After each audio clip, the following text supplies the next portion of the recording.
Welcome to the Seer Show.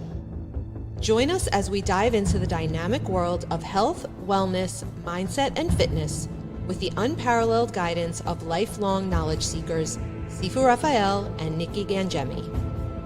Sifu and Nikki will unlock groundbreaking insights with extraordinary guests from around the globe. You'll get the latest holistic approaches to well-being with a sharp focus on the powerful connection between mind, body, and soul. Get ready to take the leap. It's time to embrace a brighter and healthier future with us at the Seer Show.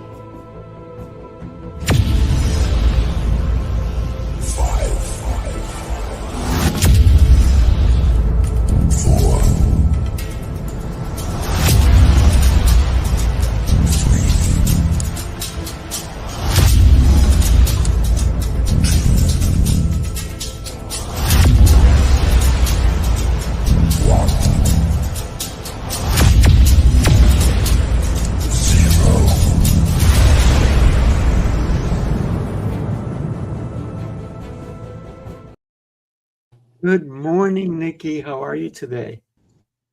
Good morning, Sifu. I'm doing excellent. And how are you? I am exceptional, getting better every day. Yes, you are. You're not tired of me saying that, are you? No. As if you didn't say it, it would like put a scratch in my record. And I go, wait a minute, what's wrong? Well, I do say it not only for you to hear it, but for me to hear it, because I need to make sure that I continue to do that every day. Mm-hmm. Right? Yeah, that repetition is important. Oh, yeah. It's almost like my mantra, if you will. Yes, that's what it is. Yeah. Yeah. I'm excited for today. We have two super exceptional human beings who are going to be joining us. And our topic is really... it's going to be controversial, I think. Maybe not. These days, it might be controversial, but I'm excited for it. Yeah. Let's go ahead. Let's not waste any more time. Let's go ahead and bring Eric and Concetta. How are you? Hi. Very well. Thank you. Yeah. Welcome to the Seer Show. Excited for you to join us today. The topic is it's a little bit, it could get heated, and I can't wait for it. It is the collapse of human attention. Wow. What does that mean to anybody? Anybody want to share that? What does that mean to you? I'll go first, I guess, at a personal level, since right now I'm kind of working on, at the creative level, trying to write screenplays and such. And, I don't know if you guys are familiar with what a vertical is, but a vertical are these series that's taken over the entertainment space, and they're producing a lot of them. Most of them are produced in China. But they're basically 3-minute clips, and they're vertical because people are capable of watching on their phone. And so it's like 3 minutes of absolute garbage, but it hooks you. And I think it's geared towards like Midwestern housewives, I think. But I think any kid can get into it because it's a very like quick 3 minutes, and then you have to watch the next one, and then watch the next one, and then at a certain point you have to pay them. But anyway, that is my thought process in terms of like short attention spans that now entertainment is being produced to fit that attention span. Wow. So that is the collapse of human attention. 3 minutes. Yeah, 3 minutes consecutively. I think you get the first 10 minutes for free, or I guess the first 9 minutes for free. But that's interesting. That's interesting. Yeah, it's mind-boggling. So you're writing screenplays. You've written book. You have a studio where people come in and they're actual writers, and you created a space for people to come in and be creative. Yes. Is it a scary situation for everybody who's a creative writer to see that all this AI is taking over? Eric is freezing up a little bit. Am I freezing up? Either that or I'm having a stroke. Can you hear me? Yes, but every so often you freeze. Let me see. Yeah, AI. I heard an AI question about writers using AI. Oh, sorry. I'm going to give you an idea. I gave it to Nikki before. Go out and come back in and see if that'll do it. And if you have any other programs that are running, they're going to take bandwidth. And so StreamYard is finicky that way. So Concetta, what is your thoughts? I love what Eric was, the in-betweens that we got is that the movie industry, writers, and everybody else is a little bit terrified of what AI is doing. It's capturing everybody's attention away from the creativity that is real, that is human, if you will. And that we have Eric twice. Look at that. So Eric, now you look like you're much better in there. So I'm going to keep your other one on in case it goes back and forth. So what is your thought on that, Concetta? Well, it's interesting. On one side, I'm really curious about understanding what is happening. First, I think we have to separate the content, let's say, and the development of the kind of content that we can access from what is happening to our attention, because actually our attention is changing a lot. It's changing a lot, but I don't think it's just because AI, but because we really have a lot of information available. Mm-hmm. And for us, it's difficult to understand what is important and what is not. Since everything comes from the same place, come under the same shape, it's really difficult for us to understand, is this relevant for me? And especially since a lot of people are writing more and more and producing also more content with AI, there is a lot of information that becomes redundant. So it's also difficult for us to understand, once we have a piece of information, how much relevant is for us, how much of that piece of information is new for us, or is just something that we've been listening again and again. So that's, I think, what is the challenge of attention for us now.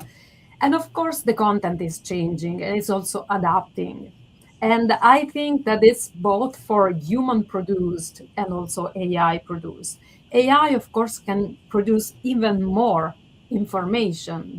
That's why I think, for me, like that's the problem, the real problem with AI, because it's multiplying information at a pace that is like not human. Yeah. So Eric, if you can expand on what you were talking about, the 3-minute reels, the vertical reels, if you will, if you can expand on that, because we kind of got the gist of it, but we didn't get the full story. So if you could do it again, I appreciate it. Yeah, no, they're just these 3-minute clips of a full story, but they show you 3 minutes of it on a vertical level, so that it's easy to expect people to be watching it on their phones. But I've only seen them like on YouTube, I guess, in a reel. But they're always like stories, like kind of like Twilight. You know how Twilight, or sorry, 50 Shades of Grey was like Twilight fan fiction. It's kind of like at that a lesser level even than that. It's total schlock. But you watch it, and then it tries to hook you with a very like clear, like, I don't know, this poor girl like wooing this very rich, I don't know, man, like, I don't know, Jane Eyre, but like trashy. And yeah, that's pretty much it. And they do it, and they're mainly come out of China, and so they're not even written particularly well, because they take it Chinese. It's written in Chinese, and then they Google translate it using AI.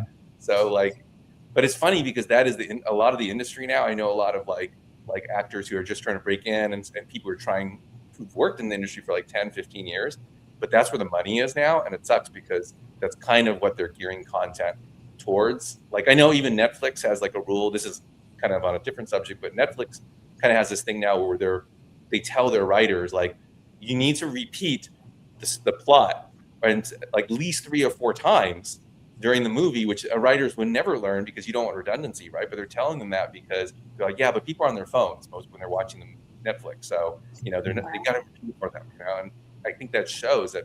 I think even companies now and content creators are like, yeah, we need to make sure that people are paying attention. So what you're telling me is that it's no longer Netflix and chill. It's more Netflix and go. Yeah, that's more understandable, at least, than Netflix and chilling. I got you. Nikki, Oh, what are your thoughts so far? oh God, I have so many thoughts. One of my thoughts in Just one particular, at a though, and that's a wrap. One of my thoughts is how I'm having a little hard of a time relating to this. And I think it's because of the mindfulness that I've made a part of my life. And I think this all comes down to awareness. Number one, you've got to be aware. So like Eric was saying, you could get sucked into these 3-minute verticals and they're designed to that. But when you know that, it's like snap out of it and choose something different. So I meditate twice a day. That's how I book in my day, morning and night. I do so many different things, like deep breathing practices. So I feel like maybe I have a better focus than I would have if I just allowed all this stuff, to come in. So I think it's how we train ourselves. And I think we might have a little bit more agency over our focus than we might be made to believe, if that makes sense. It does. It makes a lot of sense. Definitely. Mm-hmm. When we think about human attention, it has definitely evolved into less. If you think back in the day, 1950s, or when even movies started coming out, people were lining up to go see this no sound movies, if you will, right? The silent movies, right? Wow, back in the day. And they were like, wow. And then it became something where you would do a drive in, right? You would drive your car, you put the things on your window and you can hear it. Anybody been to one of those? A drive-in? Oh my God, so much fun. Even nowadays, it's so much fun because it's a different experience. It really is. It's wonderful, but we have forgotten about it because it takes up a lot of space. You have to have a huge lot for all the cars.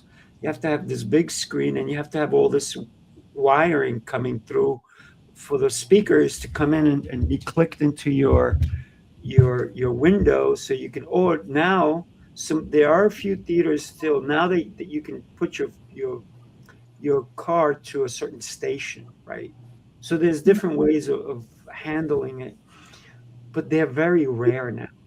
Does anybody know if there's one in their town? There's not one in my town. There's one several towns away, but I have not been to that one. But I think I need to go. I need to go check it out, right? Get that I'd love to check it out. Date night, friend night. Come on over. Depends on the movie. Right. I mean, it could be a cartoon. I mean, as long as you're just hanging out and enjoying each other's company, I think that'll be cool. Yeah. Mm-hmm. Yeah. So we have evolved from even the short movies, right? And they've gotten longer. And we've evolved from long podcasts like the Joe Rogan podcast to shorter podcasts. I was a guest. Are you ready for this? On a 1-minute podcast. Wow. When the guy said to me, would you want to be on my show? I'm like, yeah, absolutely. I love doing shows with other people. He goes, okay, it's a minute. I'm like, what? A minute. Okay.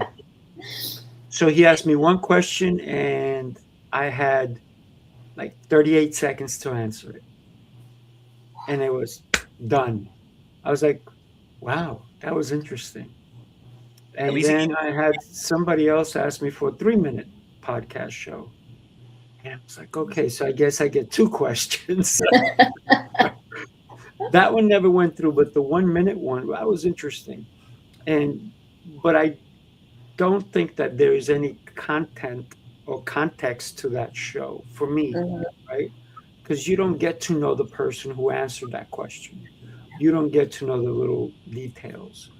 So And Eric, one of the things that you do so well is you even wrote a book, and if you don't mind holding your book up as well, so that people may want to buy Love. it, tell us where they can get it. All It's of The them. Power of Personality, Yeah, an incredible book. He handed it to me in person when I went to visit him in LA, and it was beautiful. We spent some time together, and then he even tell us about your book a little bit, because I think that the human attention is the most critical part in order for us to even get to know one another. yeah, the book is basically, it's a personality typing book. So if anyone's familiar with personality types, I'm sure a lot of people are. And it puts people in the different animal personality types, but really it's about like the book itself is a manual to teaching people how to be a test, like a personality test, right? Because when you read most of these books, there's a test in the beginning and then the rest are prescriptions. But I've always felt that what if the diagnosis is wrong, then all the prescriptions can be quite harmful. So I think I wrote the book to kind of focus more on the methodology and less on specific prescriptions.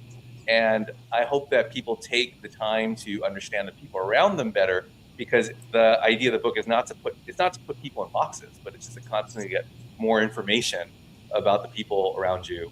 And with that more information, then you might change your opinion of someone's personality type. So really, it's just about that process. And I think in regards to attention span, I work with a lot of clients, and a lot of my clients are, like maybe 11 or 12, like in terms of age, because that's kind of like when parents are like, I don't know what to do with this kid. And yeah, go ahead, take them, And I think what I'm finding with a lot of those kids is that they just don't have any bit of attention span to even understand the things around them, because the things they want come in a minute reel, and it's like something being told to them and thrown at them very quickly, and then they move on to the next thing. And I think that's the scary part, is I'll talk to kids and try to like tell them about storytelling, and most of them have actually never seen a movie. And I find that fascinating that they've never seen a movie. They might have read a book, but it was probably forced on them by a teacher at school, and they only read one chapter. And, so to relate it back to personality, I think that just when you stop taking the time to understand the world around you, because everything's given to you, I think that's when we stop understanding the people too. You have one of your fans here, Gina Manola. Hi, Gina. Thank you for joining us. And she's Eric. So you talked about earlier, before we came live, about the different animal types, and some people don't want to be categorized as a beaver. Some people, hey, I'm a fox, or I'm an elephant, or I'm a panda. Would you give us the sexier animal types, and then the ones that people don't want to be known as? Well, definitely the sexiest animal type is the fox, for sure. I think they're like the cool, suave, like people think of them like James Bond, right? Like they're very good in the moment. Han Solo, they're a little roguish. I think that's like the one that everybody wants to be. Now, I think they just make things look fun and cool and easy. It's not like that in general. They're like the duck that's floating on the top of the water, and they're like underneath the water. They're doing that. So that would probably be the most attractive one to be in. Probably, the beaver just sounds kind of boring. I think a lot of people read that description, they're like, gosh, I'm like so boring. But that's like a lot of times, like there's certain personality types that are more populous in the population. And I think people want to be unique ones and different ones until they're not, until they are the unique person. And then they feel like that social pressure to be like everyone else. So I think I always tell people who are in like kind of the ones that make up a large percentage population, like you should be happy because you kind of gotten that golden ticket. Like life is going to be easier for you. Right. That's interesting. So Concetta, as a social scientist, what does what Eric just said do to your brain? What do you mean about which kind of? Because Eric told a lot of interesting things, of course. The different personality types based on an animal. So actually, like, I'm very interested in the personality aspect, but actually, when I think about attention, I really kind of don't consider so much personality, just because, as Eric was saying, they change a lot based on how we change the practice, we change the strategies, we change. And like a fun fact for me, for example, was that when I moved to the Netherlands, I started working in a company, big company, and the first thing that I got, of course, it was a personality test. But at that moment, I was still learning English for some reasons, because in Italy at that time it was possible to just study one language, and for me it was French. So 15 years of French and no English at all. So I moved here, and when I was learning the language, like my personality, the resulting personality was like totally different. I said, I don't recognize myself in this. But because evidently I was trying to adapt and doing some things that actually was leading me to be that kind of personality. And then in 9 years, I got at least 4 different results, because I was start doing something different. I was integrating more with other people, being more able to talk and to express, and not only just express what I was thinking, but also the way, like being more ironic, being more like I am.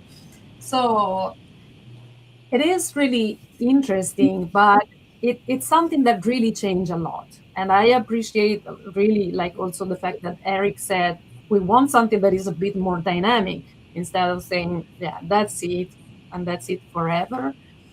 And because, yeah, I believe, and also as Nikki said, we also have some kind of agency on how we behave, what we do, the attention that we are able to put in everything we do.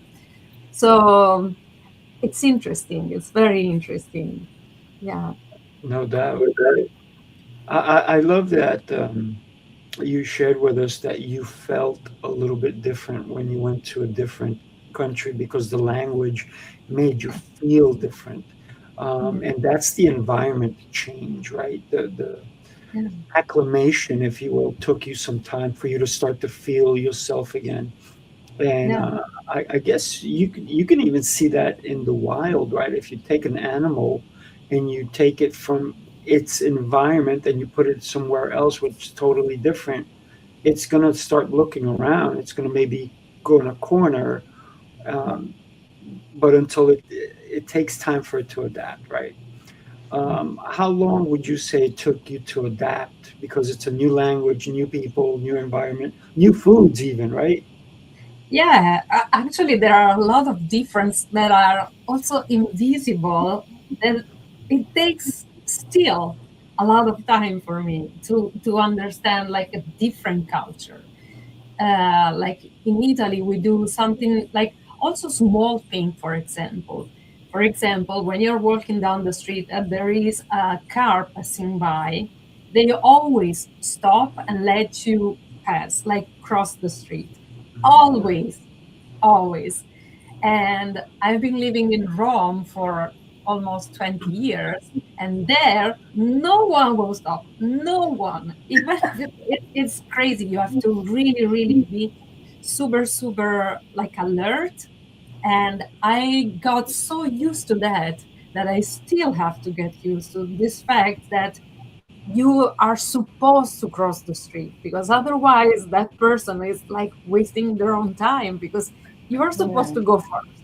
So it's like, and it's not just that, of course, there are a lot of difference also in the way we work. For example, the biggest one for me is that in Italy, the more you work and the more it seems that you are dedicated. So, I mean, the more hours you will stay in an office, for example, and the more you seem to be dedicated and reliable. But here, like if you have to stay 8 hours, after 8 hours and 1 minute after, it's already too much, because it's really like the work ethic is to like respect the timing that you have to, like the hours that you are supposed to work. And so there are a lot of things that are difficult to, even if we like look similar, it seems that we are so close that there are not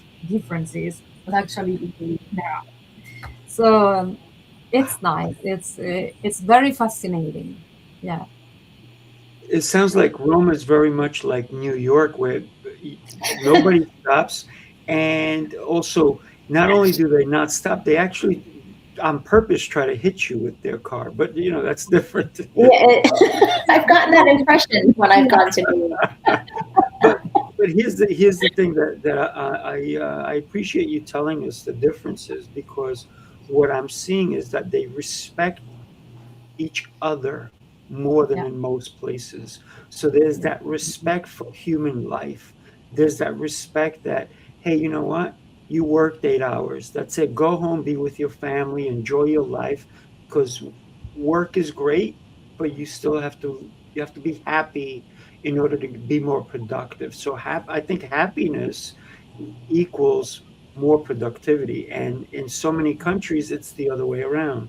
Be miserable, work harder, and give us everything you have, and then go home and have nothing, right? So, Yeah. yeah. True. No, that's so true. But that's also, I think, what there is something related also with AI, because for these people who really identify their value with productivity, with how productive they are, like having a tool that, like, all of the sudden remove everything that you had to do, is kind of an identity problem more than a technological problem. So you have to really rethink about yourself. Like once you remove everything that was like, yes, that's me. Someone that works so hard and is always busy, never resting. And yeah, you start thinking about yourself. What am I? What stays aside all these things that usually define me? Mm, mhm. Yeah, that's very, very fascinating also. If you guys allow me, let me share this with you. Take a look. You followed the rules, tried the restrictions, counted the carbs, the steps, and the failures. You're not lazy, you're exhausted from doing it all without real change. What if the problem isn't you, but the plan? Sifu's Mind Body Method is a 90-day transformation built on 7 unshakable pillars: mindset, movement, nutrition, hydration, fasting, journaling, and faith. This isn't another shortcut. It's your structure, your strength, your reset. You don't need harder, you need better. Ready to begin? Start today. Ta-da! Ta-da. When we think about human attention,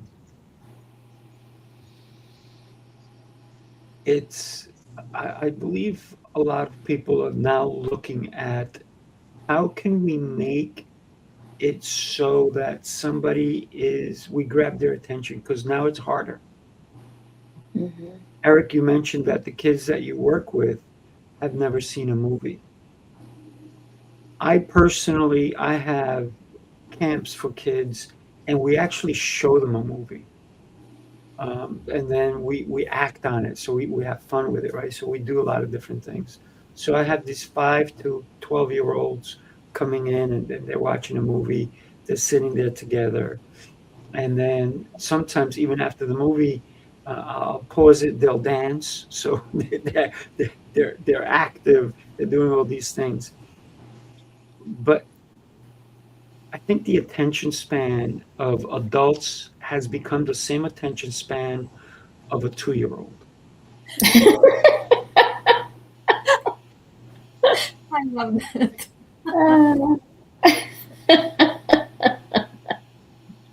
It should be the other way around, right? Mm-hmm. Yeah, it should be. I think it's all in how you're trained. You know, I look at my niece, now she's 2 years old, but I can remember maybe 6 months ago when I was impressed at how long she had her attention on this. It was a learning toy that taught you how to buckle and pull apart. And I'd watch her and she would have her like 10 minutes. And I'm thinking, isn't she bored yet of doing this? I think naturally we have that focus and attention. And then the more time she spends on an iPad playing all these games, I think that attention is going to become shorter and shorter. So I think it's in how we train ourselves. Yeah, there's a great quote from Nietzsche, I think, who says like true maturity consists in regaining the seriousness one had as a child at play. And I think adults we also tend to forget that, and kids unfortunately are kind of being removed from that as well. Is like, I think, you know, what he means by that is finding something you're really passionate about and that you have real purpose, and that is going to take up your attention and it's going to feel like you're playing, right? And I think kids, at least in the past, were able to do that with whatever imaginary thing they were creating.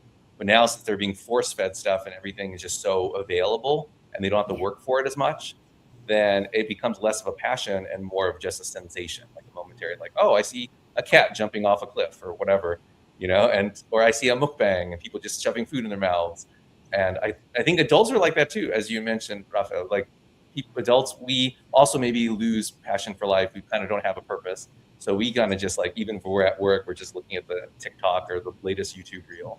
So I think that might be the reason why, is that we just don't have things that we love anymore and that we feel that we can do and motivate us. Mm-hmm. Yeah, good point. I love the fact that you mentioned that we get bored and therefore we lose attention fast. And somebody recently said, oh, I'm bored. And my solution for them was go learn something. Mm. I don't want to learn something. I'm tired. So what they're doing is making excuses, and they want to be entertained by what? I'm bored. I'm going to grab my phone. I'm going to do something that I have to do nothing. I don't have to use my mind. I don't have to use my body. So can I watch something that's going to just satisfy me and I don't have to think? Mm-hmm. And so when I say go learn something, what are you, crazy? Go, I know so much already. Really? You don't think so? And I said to them, I said, you know, do yourself a favor and learn something that you've watched other people do well. And you go, oh, I wish I could do that.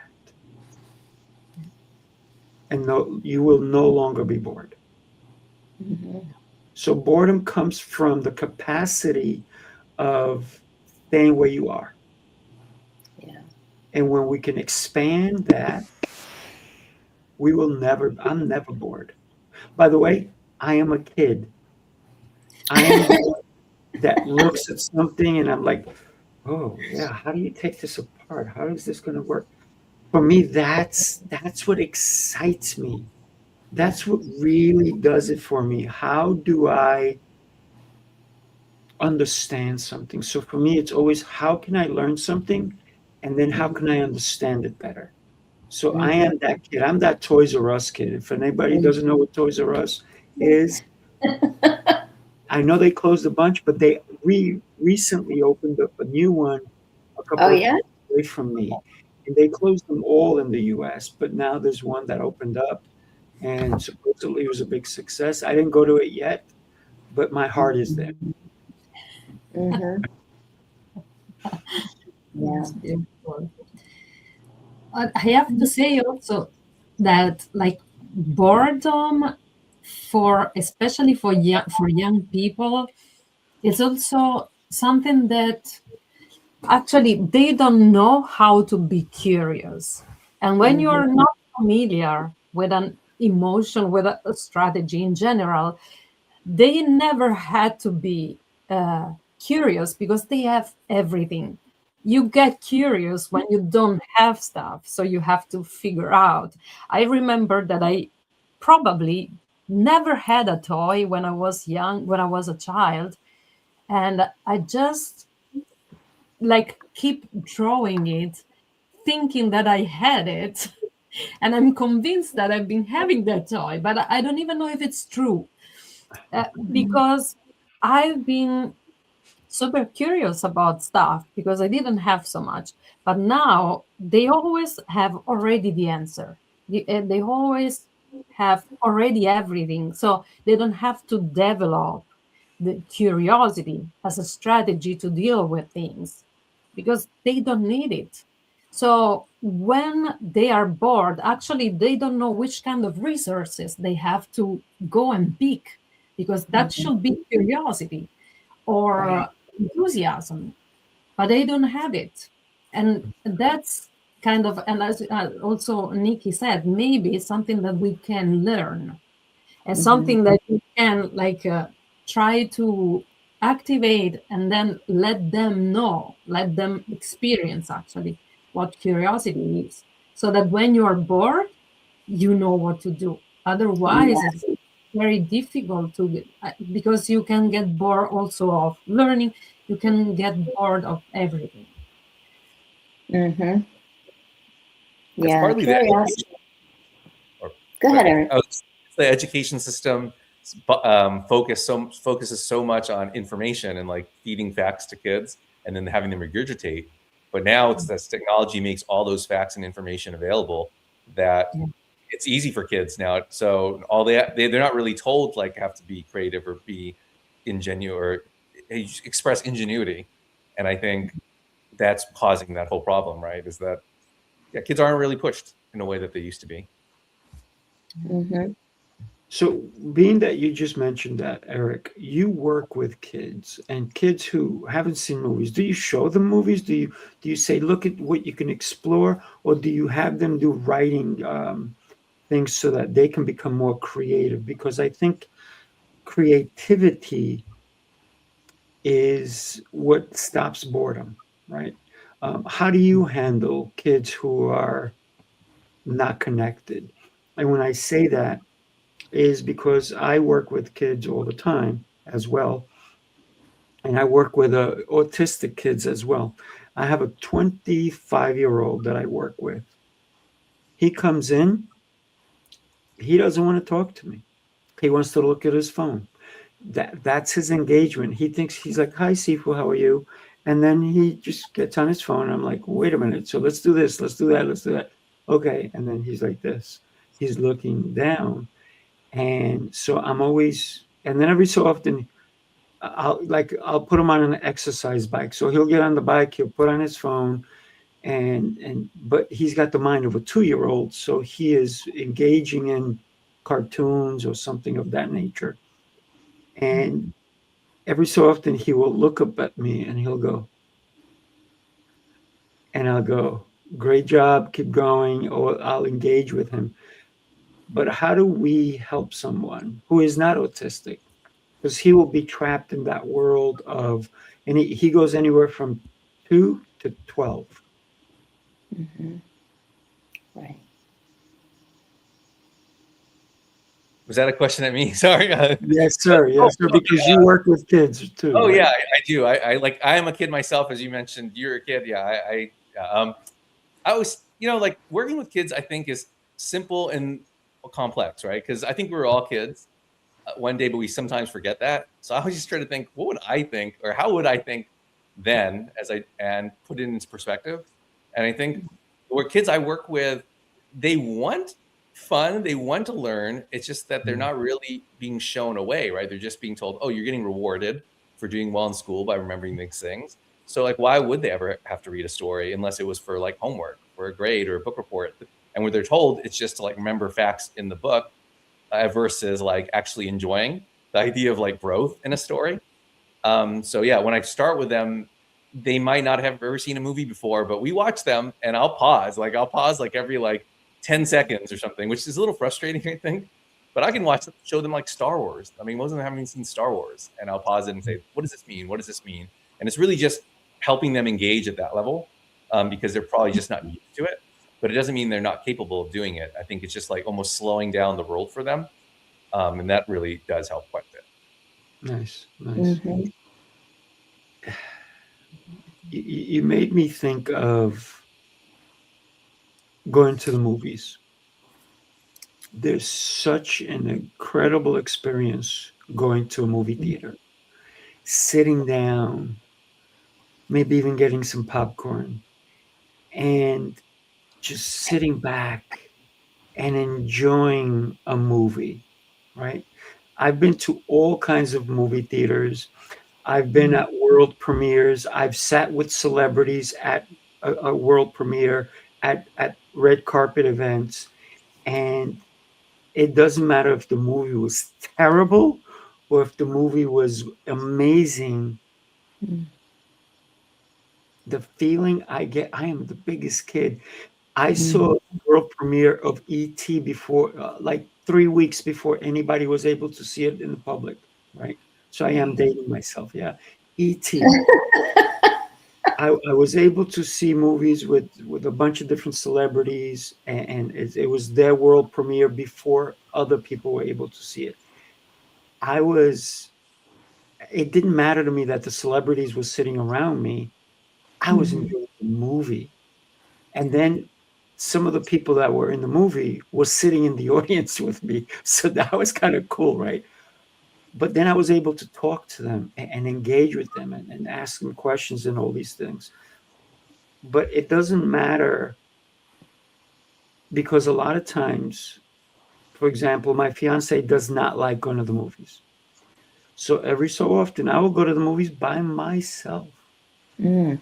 because I just want to get that experience. Yeah. Here's the cool thing I'm going to share with you guys.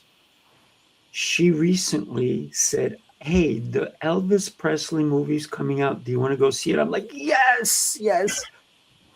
And we went to the theater, and we pre-ordered the tickets, right? And it's like 2 weeks or something. And I was going to pay for it. She goes, no, I want to pay for it. It was my idea. I'm like, not only do I get to go to the movies, but I'm being treated. I'm like, oh, yes. So it was a win-win for me in so many ways. But that's the kid in me, right? That I enjoy sitting down and watching a movie, right? I'd rather sit in a movie theater than sit at home and watch a movie. Mm-hmm. Yeah. And it was more about the experience for you. It sounds like it's where you chose to put your focus was on the entire experience of the movie. Oh, yeah. Yeah. There was recently in a movie theater here in Los Angeles, they actually ban cell phones.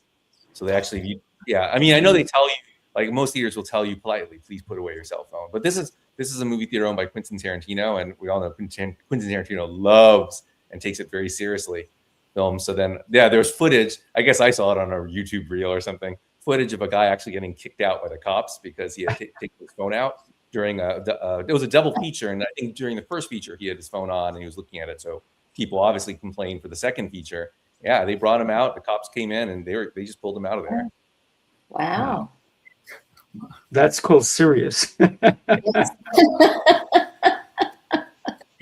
But it is kind of rude though, because you were talking about experience. Like, at least if you're like not paying attention in the courtesy of your own home, you're not bugging anyone. But having your phone on when other people are trying to like focus, and obviously a phone is super bright in a dark theater. Yeah. Like, yeah, people were cheering when the cops were taking him out. And in LA, people don't always cheer for the cops. But No. in this case, people happy. They're just like, get that fool out of here. Right. Talk about a movie experience, the Rocky Horror Movie Show, right? Anybody been to it?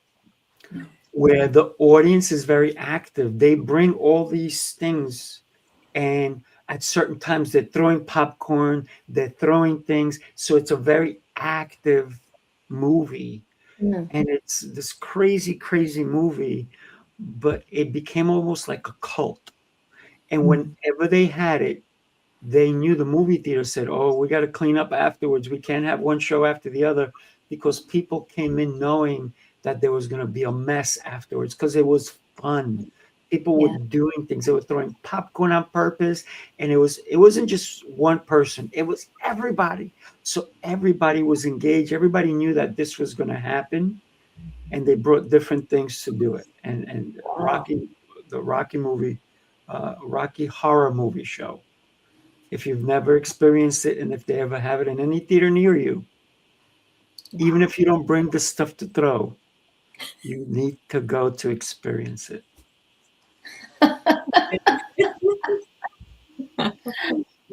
It's interesting. I never brought stuff. I never threw stuff, but I enjoyed it. You know, it was so much fun. I'll make sure if I go, which I don't think I will, I'll sit in the very last seat, so I don't have to have things hitting my head as people are throwing things. Well, how about the blue group show, right? The Blue Man group, right? If you sit within the first 10 rows, they give you a tarp, a clear tarp, because they're gonna throw paint and all this stuff at you, right? Have anybody ever seen that? I sat, I think it was in the 18th row, just to make sure, because I knew that was going to happen. So I said, I want to be close enough, but not that close, so I get all this paint on me, right? So it was pretty interesting, because they bang drums, like this big gong of drums, but there's paint in it, and they banging it, and the paint's splattering, and it's going all over, and they do all this. It's a great, great show. And it's a very interactive show. I'm just telling you, I enjoy things. Anybody ever seen the show Cats on Broadway? Yeah. In Broadway. You actually, so did you actually experience the show Cats? Yes. What did they do? Tell us. 1998. We were in the same theater, you and I. Really? It was August. Yes, August. Tell me about what your experience was like, because this is about human attention, because I think a surprise can take your attention and bring you into something. Tell us about your experience at the Cat show. Yeah, it was incredible, of course. I've never seen something similar. So for me it was wow, it's incredible. But also, as you said, a lot of surprise. Of course, surprise is one of the biggest driver of attention. But also thinking about what you've been saying so far, it's also like the way we consume things like movies and experiences. We tend to do everything alone nowadays. And we kind of lose the ability to, it's everything asynchronous, and we just watch it alone, even if we have people close to us, but they are looking for, like, they are watching something different. And the very idea of consuming something together in a group, it's very, very different, because it like creates a different frame for everything that we receive as information. So it's also, we are more used to consuming things in groups. Also, like going to a club and dance is something that is getting less and less relevant also for young people, because they don't even want to stay together so much. And for us, it was really, really different. And it makes also attention easier, because we are all doing the same, and it's kind of induced in some ways. Absolutely. But yeah, Cats was beautiful. I gotta tell you, singing that song Memories forever, basically. Like years after, I was still singing the song.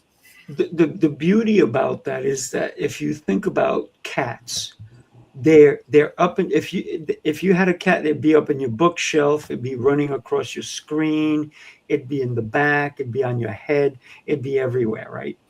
And so when I went to see the show Cats, I'm sitting there, and out of the woodwork came all these people dressed as cats, and they were crawling like over people, and they were on the ledges, and it was so interesting and so much fun that I was like, oh, and all of a sudden you're like, oh my God, there's somebody. We know it was a person but they were dressed as a cat, and they're like, oh my God, look over there, oh look, and it was like this experience of really being involved, and I think that's why we miss that opportunity. I think it's not happening for the kids anymore, like it happened. You talked about going dancing. I grew up in nightclubs. I grew up with all these different places that I used to go to and stuff like that. I was a bouncer at nightclubs. So I understand the beauty of that engagement, of dancing, of moving, of being with other people and just saying, hey, I see you again, right? Yeah, think about, for example, the sound.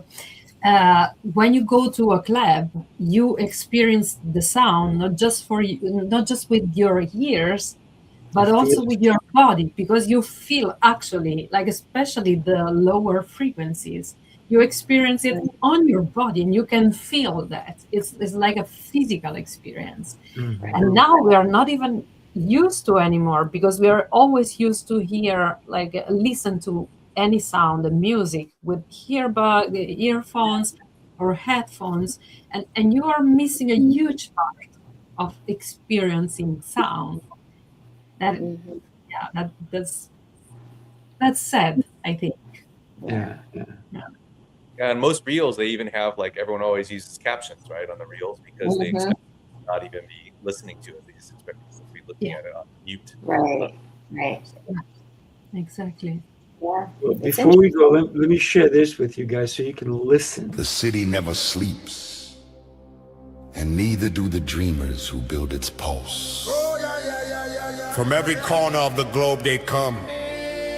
Visionaries, creators, leaders, each carrying a spark ready to ignite the world. This is not an event, it's a revolution of rhythm and reason. A symphony of minds, a movement of momentum. Sifu, Rafael, Lancelot, Jose Escobar. Together they set the stage for brilliance. This is the NYC experience. Mastermind, light up the city. They coming from the east, coming from the west. Knowledge on deck, put the truth to the test. Leaders in motion, hearts in sync, dropping wisdom so deep it'll make you think. They bring stories, sweat and flame, different faces, one shared name. Elevation, that's the sound. NYC experience, mastermind, where purpose is found. I saw you, Nikki. I saw you dancing. I love that song. Oh, how good is that? Well, who do you think put that song together, right? Because You. Creativity, I told you I don't get bored. And people go, what don't you do? I said, I don't get bored. That's what I don't do. I don't get bored. So that's happening in Tampa. We're going to Ireland. I know Concetta is going to be joining us in Ireland. Anybody who wants to join us in any of the events, just come join us. It's going to be, we always have fun. We bring the energy, and it's an experience, right? And one of the things that we don't do is we don't do short little things. We do things that expand, and so that we can capture your attention, right? That's the important part.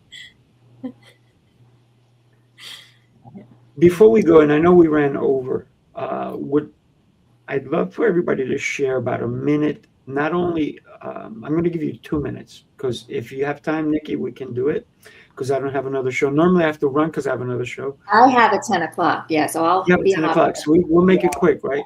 So give us 30 seconds, your thoughts on today's show, and then I'm going to run your website across the bottom, and then you can share about your website, why somebody should connect with you. So, Concetta, we'll let you go first. Okay, so first my website, right? Whatever you like. Yes, if you want to connect with me, you can do it at sustainablefocus.co, like the starting of my name.